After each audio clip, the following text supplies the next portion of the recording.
All right, so day 14 in the Trump trial. So let's just get right to it because I think it was all stormy again, both literally and figuratively. So, Donald Trump's defense attorney on Thursday accused Stormy Daniels of slowly altering the details of an alleged 2006 sexual encounter with Trump, trying to persuade jurors that a key prosecution witness in the former president's hush money trial cannot be believed. The details of your story keep changing, right? Attorney Susan Necheles asked at one point. No, Daniels said. As the jury looked on, the two women traded barbs over what Necheles said were inconsistency in Daniels' description of the encounter with Trump in a hotel room. He denies the whole story. You made all this up, right? Necheles asked. Necheles asked. No, Daniels shot back. Really? Is this going to be the entirety of the exchange? But despite all the talk of what may have happened in the hotel room, despite the discomforting testimony by the adult film actor that she consented to sex in part because of a power imbalance, the case against Trump doesn't rise or fall on whether her account is true or even believable. It's a trial about money changing hands, business transactions, and whether those payments were made to illegally influence the 2016 election. But, we have to make it about something else because, it's obvious he did the thing. Trump is charged with 34 counts of falsifying internal Trump Organization business records. The charges stem from paperwork such as invoices and checks that were deemed legal expenses in company records. Prosecutors say those payments largely were reimbursements to Trump attorney Michael Cohen, who paid Daniels $130,000 to keep quiet. The testimony of the past 3 weeks have seesawed between bookkeepers and bankers, relaying the nuts and bolts of check-paying procedures and wire transfers to unflattering, seamy stories about Trump and the tabloid world machinations meant to keep them secret. This criminal case could be the only one against the presumptive Republican presidential nominee to go to trial before voters decide in November whether to send him back to the White House. Trump has pleaded not guilty and casts himself as a victim of a politically tainted justice system working to deny him another term. It's just sad that this could be the only case. But all is not lost. The Georgia case can proceed while it's being appealed. So we have at least that. Meanwhile, as the threat of jail looms over Trump following his repeated gag order violations, his attorneys are fighting Judge Juan Merchan's order and seeking a fast decision in an appeals court. If the court refuses to lift the gag order, Trump's lawyers want permission to take their appeals to the state's high court. At the same time, they also asked Merchan to modify the order so that Trump could publicly respond to Daniels' testimony. Merchan denied the request, as well as 2 requests for a mistrial. I would love to know what their reasonings are this time, because yesterday was super laughable. Well, Tuesday. My concern is not just with protecting Ms. Daniels or a witness who has already testified. My concern is with protecting the integrity of these proceedings as a whole, Merchan said. At the time of the payment to Daniels, Trump and his campaign were reeling from the October 2016 publication of the never-before-seen 2005 Access Hollywood footage in which he boasted about grabbing women's genitals without their permission. Gee, I can't imagine how such an upstanding citizen would do something like block the exit so a woman can't leave. Gee, that doesn't sound like him at all. Prosecutors have argued that the political firestorm over the Access Hollywood tape hastened Cohen's payment to keep Daniels from going public with her claims that could further hurt Trump in the eyes of female voters. Which we know she didn't want to go public with her story because she didn't want that to affect her personal life either. But then again, they did pay a doorman for the possible suggestion that he fathered a child out of wedlock, so I guess that checks out. The tape rattled RNC leadership, and there were conversations about how it would be possible to replace him as a candidate if it came to that, according to testimony from Madeleine Westerhout, a Trump aide who was working at the Republican National Committee when the recording leaked. Daniels was on the stand for 7.5 hours over 2 days.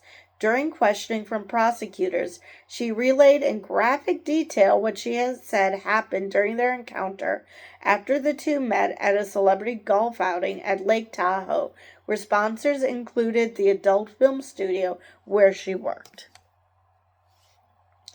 Trump scowled and shook his head through much of Daniels' description, including how she found him sitting on the hotel bed in his underwear after she returned from the bathroom, and that he did not use a condom. At one point, the judge told defense lawyers during a sidebar conversation, out of earshot of the jury and the public, that he could hear Trump cursing audibly.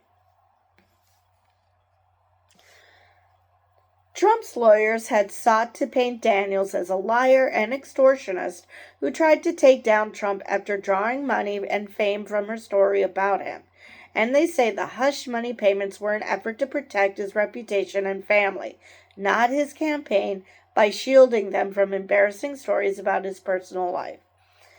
I'm sure part of that was true because Hope Hicks did say that she was charged with making sure that the magazines and newspapers didn't come to his house, so Melania didn't see them.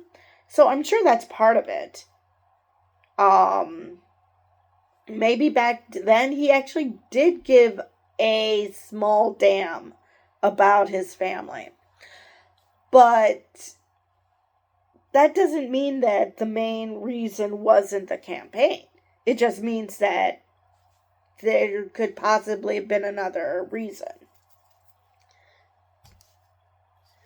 And that has been borne out with Hope Hicks. She basically said, yeah, this is going to screw the campaign. On Thursday, Nicholas grilled Daniels on her description of the encounter, in which she described fear and discomfort even as she consented to sex. She testified earlier this week that while she wasn't physically menaced, she felt a power imbalance as Trump, in his hotel bedroom, stood between her and the door and propositioned her. You know, they put that in quotes, power imbalance. And if the Me Too movement has taught us anything, is that powerful men do use their power. Hell, the Access Hollywood tapes, Trump gave the game away. Powerful men can get away with shit because women are too afraid to say no to them. Whether it's because they feel physically threatened or they could destroy their careers or whatever. Powerful men do have that power over them. That's why they are powerful men. It's not just that they're rich, it's just that they have connections, they're able to do harm to people. So why is that in quotes? As for whether she felt compelled to have sex with him, she reiterated Thursday that he didn't drug her or physically threaten her, but she said, my own securities in that moment kept me from saying no. Okay, well, that's entirely different than a power imbalance. But I guess a part of it, I guess that could still be a part of it. You're insecure, so you let a powerful man do what he wants. Because I had an alderman in Chicago, completely off this subject. I had an alderman come up to me when I was working at the library, and he wanted to check out a reference book, which was against the rules. And I said, it's against the rules. And he's like, basically, do you know who I am? I'm such and such. And I'm like, yeah, that's great. That's still against the rules. He's like, well, fine, I'll talk to the executive librarian. Fine, do that. She has all the power to say whether she will or will not allow that to happen, because she's the boss. She makes the rules. If she wants to bend the rules, that's for her to do. I was just a lowly reference librarian. I did not have that power. But I did not let him, being who he was, force me to do something that was against the rules, because I was confident in what I was doing. I even spoke to my immediate boss, and she's like, yeah, I would have done the same thing, because the boss, the executive librarian, has that ability to bend the rules. I do not. But I didn't let the fact that he is a powerful person stop me from saying no. But not everybody feels like they can say no to someone who's powerful for whatever reason. Anyway, Nicholas suggested that her work in porn meant her story about being shocked and frightened by Trump's alleged sexual advances was not believable. I knew that someone was going to use her chosen career against her, because people have weird ideas of what porn actors are like. Here comes the slut shaming. You've acted and had sex in over 200 porn movies, right? Nicholas asked. And there are naked men and women having sex, including yourself in those movies? Yeah, that's called consent, dumb bitch.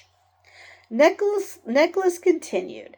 But according to you, seeing a man sitting on a bed in a t-shirt and boxers was so upsetting that you got lightheaded. The blood left your hands and feet, and you felt like you were going to faint. Wow. You must be great when dealing with prostitutes as well. Okay, so she's had sex on camera. Other actors have had sex on camera. That does not mean that they want to have sex in real life. Number one, in the porn industry, you have to wear a condom because STDs are a thing. And it's completely consensual. She got blindsided. She had no idea this was going to happen. Now, Trump probably thought that it was self-explanatory because, she's a porn actor, so of course she must be used to, having sex with every man who will have her, because slut shaming. But, it doesn't mean that in real life she's going to react the same way. That is not how things work. One is consensual, and one caught her completely unawares. One is acting, one is not. I do not understand why this is so hard for people. Anyway, the experience with Trump was different from porn for a number of reasons, Daniels explained. Exactly. Including the fact that Trump was more than twice her age. Okay, that really doesn't check out because I'm sure there's porn like that, but okay. Larger than her. Again, there is porn like that, so. And that she was not expecting to find him undressed when she emerged from the bathroom. Now that is the only reason she gave that I can believe. That makes sense to me, because the first two, I'm sure there's porn that deals with that. There's porn that deals with some freaky shit, so I'm sure that they deal with that.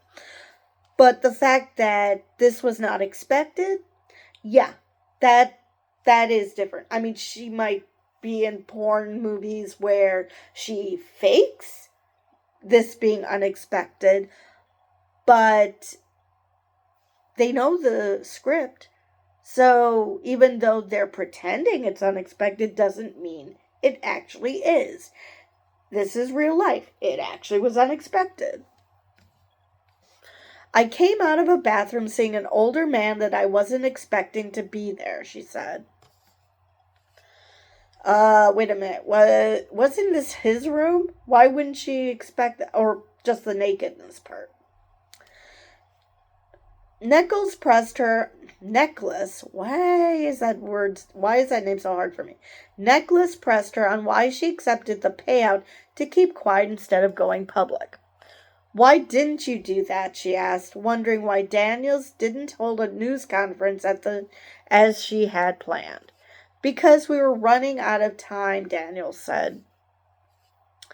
Did she mean, Nicholas asked, that she was running out of time to use the claim to make money? Oh my God. I bet she's the kind of woman who sees dollar signs whenever she hooks up with a guy. Because she is so fucking obsessed with Stormy Daniels just doing this for money. Like, porn stars don't get paid or anything. To get the story out, Daniels countered, the negotiations were happening in the final weeks of the 2016 presidential campaign. When she was in talks with Cohen, Daniels was also talking with other journalists as a backup plan, she testified. Nicholas accused her of refusing to share the story with reporters because she wouldn't be paid for it. Ugh, I really want to go through the computer and strangle her. And I'm just reading a story. I'm not actually seeing her face. The better alternative was for you to get money, right? Nicholas said. Daniels said she was most interested in getting her story out and ensuring her family's safety.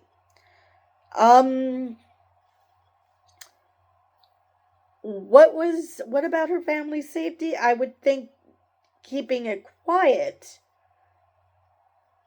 would be keeping them safe, not getting the story out. But okay. I thought I read somewhere that she wanted to keep the story under wraps because, she didn't want her family to know about it. Now she's saying she wanted to get the story out. I'm confused. The better alternative was to get my story protected with a paper trail so that my family didn't get hurt, Daniels replied. But she testified that she never spoke with Trump about payment and said she had no knowledge of whether Trump was aware of or involved in the transaction. And there's no reason why she should know.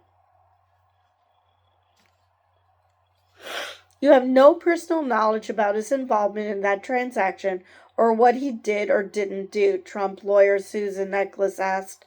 Not directly, no, Daniels responded. She of course wouldn't know that. We already had people who testify to what was known and when. Because why would Stormy Daniels know about that? She wasn't on that end of the conversation. Prosecutor Susan Huffinger later asked Daniels, have you been telling lies about Mr. Trump or the truth about Mr. Trump? The truth, said Daniels, who also said that although she has made money since her story emerged, she also has had to spend a lot to hire security, move homes, and take other precautions, and she still owes Trump hundreds of thousands of dollars in attorney's fees. On balance, has publicly telling the truth about Mr. Trump been a net positive or net negative in your life? Hoffinger asked. Negative, Daniels replied quietly. So that is all I have for this article, which is too bad because apparently, at the trial, the lawyers wanted a couple of mistrials again. And of course the judge said no, but you did see that Trump wanted to be able to respond to Stormy, so he wanted to have the gag order reshuffled. So yeah. Let's see what else is going on in the legal front. So the Georgia case is being appealed. And by appealed, I mean whether Fani Willis can remain on the case. But the case is going forward, so as of now, there is no danger to that, except we don't have a trial date set for that case. We still haven't heard anything about whether he has immunity or not. I'm pretty sure that the Supreme Court is waiting till the last minute to do that so they can give Trump as much time to kill the case as he can. And the last one, oh yes, Eileen Cannon is doing a catch and kill of her own. She's decided not to set a trial date in the classified documents case. So now the world is wondering,